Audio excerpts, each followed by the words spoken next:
میں نے جس امام حسین علیہ السلام کے فقرات کو آپ کے سامنے بیان کیا ہے، اس کے ذیل میں میرا موضوع ہے کربلا کے زمین خریدنے کے اسباب۔ چونکہ کربلا کے زمین خریدنے کے اسباب سے پہلے ہمیں اس بات کو بھی دیکھنا ہوگا کہ امام حسین علیہ السلام کے قیام کے کیا اسباب تھے، کیونکہ کربلا کے زمین کے خریدنے کے اسباب اور امام حسین کے قیام کے اسباب آپس میں مرتبط ہیں۔ سب سے پہلے ہمیں یہ دیکھنا ہوگا امام حسین علیہ السلام نے قیام کیوں کیا، اس کے اسباب کیا تھے۔ کئی اسباب بیان کیے جاتے ہیں، میں مختصراً ایک دو سبب آپ کے سامنے بیان کروں گا۔ کوفیوں نے امام کو خطوط لکھے تھے، اس لیے امام نے قیام کیا۔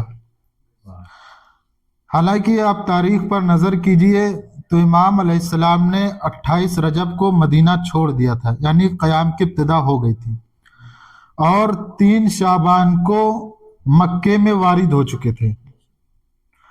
اور جو کوفیوں کے خطوط آئے ہیں وہ 10 سے 14 رمضان کے درمیان آئے ہیں، یعنی امام حسین علیہ السلام کے مدینہ چھوڑنے کے 1 مہینے 10 دن سے زیادہ دنوں کے بعد آئے ہیں۔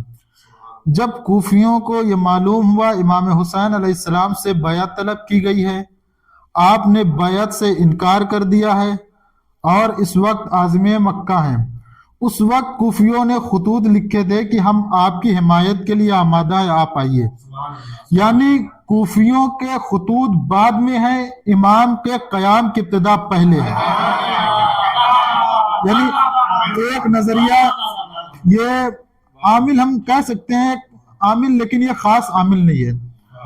دوسرا عامل جو بیان کیا جاتا ہے وہ یہ کہ امام حسین کو بیعت یزید سے انکار تھا۔ امام حسین علیہ السلام سے بیعت طلب کی گئی تھی، آپ کو بیعت سے انکار تھا، اس لیے آپ نے قیام کیا۔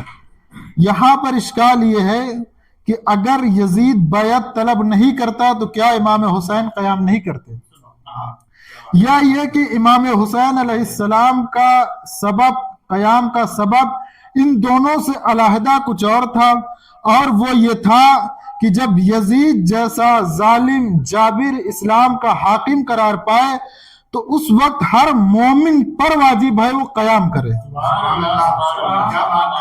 کیونکہ امام حسین کی جنگ اس بات پر نہیں تھی کہ آپ حاکم تو حاکم بن سکتا ہے، میں حاکم کیوں نہیں بن سکتا ہوں، میں تیری جگہ کیوں نہیں بیٹھ سکتا ہوں۔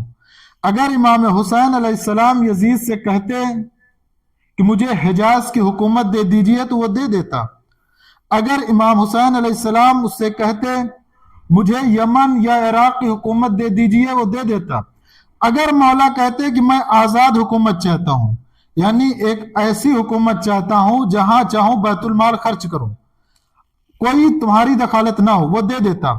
لیکن امام حسین علیہ السلام کی جنگ کا سبب اصولوں پر تھا، نظریات پر تھا، یعنی کربلا میں 2 نظریات جنگ لڑ رہے تھے، یا یوں کہہ دیا جائے 2 اسلام جنگ لڑ رہے تھے۔ ایک اسلام وہ تھا جسے غدیر خم میں امیر المومنین کے ذریعے امام حسین تک آیا تھا، اور ایک اسلام وہ تھا جس کی بنیاد سقیفہ میں رکھی گئی تھی اور معاویہ سے ہوتے ہوئے وہ یزید تک آیا تھا۔ امام حسین علیہ السلام جب کربلا پہنچتے ہیں تو سب سے پہلے اپنی زمین خریدتے ہیں اور زمین کی حدود معین کرتے ہیں، کیونکہ حدود معین کرنے کے بعد جو اس پر حملہ کرے وہ غاصب ہے۔ امام نے زمین خریدنے کے بعد اسے عطا بھی کر دیا اور دونوں اسلام کو دنیا کے سامنے پیش کر دیا۔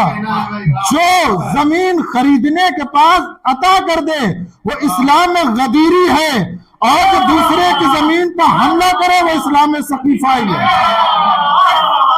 صلی اللہ علیہ محمد والے محمد، صلی اللہ علیہ محمد والے محمد۔ یعنی 2 اسلام امام حسین علیہ السلام نے پیش کیے تھے۔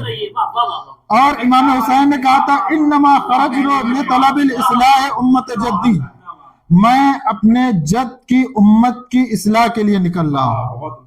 اور امام حسین نے زمین خرید کر سب سے پہلے امام نے زمین خرید کر کے امت کی اصلاح کے لیے عملی نمونہ پیش کیا کہ جب تمہیں گھر بنانا ہو یا تمہیں رہنا ہو تو تم پر واجب ہے پہلے زمین خرید کر اپنی ملکیت بناؤ پھر گھر بناؤ۔ اچھا، امام حسین نے یہاں پر حقوق الناس کا بھی پیغام دیا،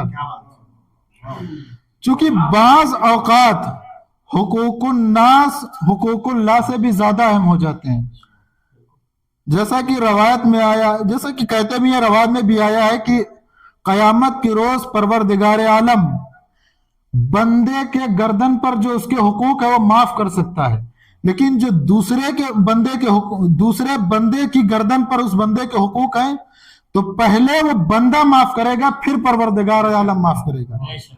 امام حسین علیہ السلام سے ایک شخص نے کہا مولا میں مقروض ہوں، امام نے فرمایا مقروض میرے ساتھ نہ آئے، کیونکہ امام حقوق الناس کا خیال رکھتے تھے۔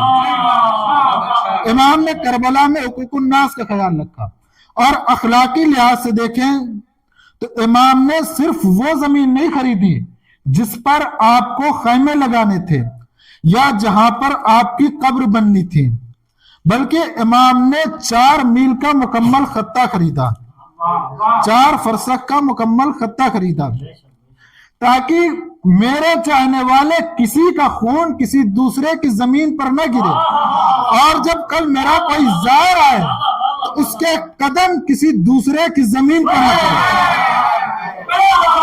یہ امام حسین علیہ السلام کا پیغام ہے۔ اچھا، امام حسین علیہ السلام نے زمین خریدی جبکہ آپ کا مختصر سا لشکر تھا۔ اس کے برعکس ہم دیکھتے ہیں یزید کا بڑا لشکر تھا، لیکن یزید نے کوئی زمین نہیں خریدی، یزیدی لشکریوں نے، لیکن امام نے خریدی، کیونکہ امام جب نکل رہے تھے اس وقت کہہ رہے تھے وَأَسِيرَ بِسِيرَةِ جَدِّي وَأَبِي، میں اپنے نانا اور اپنے بابا کی سیرت زندہ کرنے کے لیے جا رہا ہوں۔ بابا کی سیرت یہ تھی کہ آپ نے زندگی میں اپنی قبر کی جگہ خریدی تھی، امام علی علیہ السلام نے خریدی تھی۔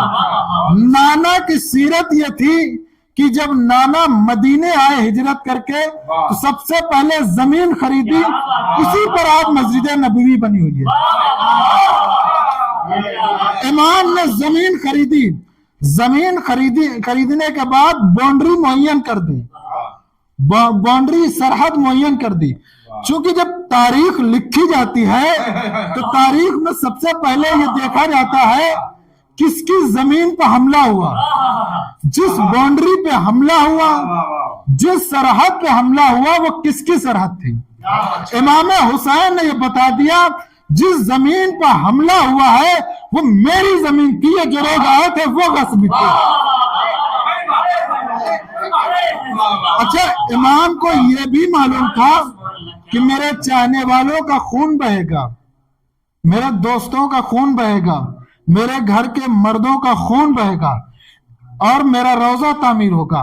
امام نے وہ زمین خرید کے دنیا کو یہ پیغام دے دیا کہ جہاں میرا روضہ بنا ہے وہ میری خریدی ہوئی زمین ہے، کسی کی غصبی زمین نہیں ہے۔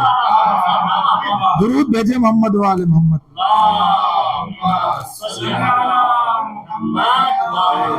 امام نے زمین خریدی، اور زمین خریدنے کے بعد جن سے خریدی تھی انہیں عطا بھی کر دی، اور ان سے وصیتیں کی۔ امام نے وقف نہیں کی تھی، عطا کی تھی۔ عطا کرتے وقت ان سے وصیت بھی کی، دیکھو میں یہ زمین تمہیں عطا کر رہا ہوں، لیکن میری 2 شرطیں ہیں۔ انہوں نے پوچھا مولا کیا شرط ہے؟ امام نے کہا جب میرا زائر آئے تو اسے 3 دنوں تک مہمان رکھنا۔ پھر امام کہتے ہیں جب میرا زائر آئے تو اسے میری قبر کی نشاندہی کرانا۔ عزادارہ نے مظلوم کربلا، امام نے زمین خرید لی، لیکن پھر بھی ظالموں کو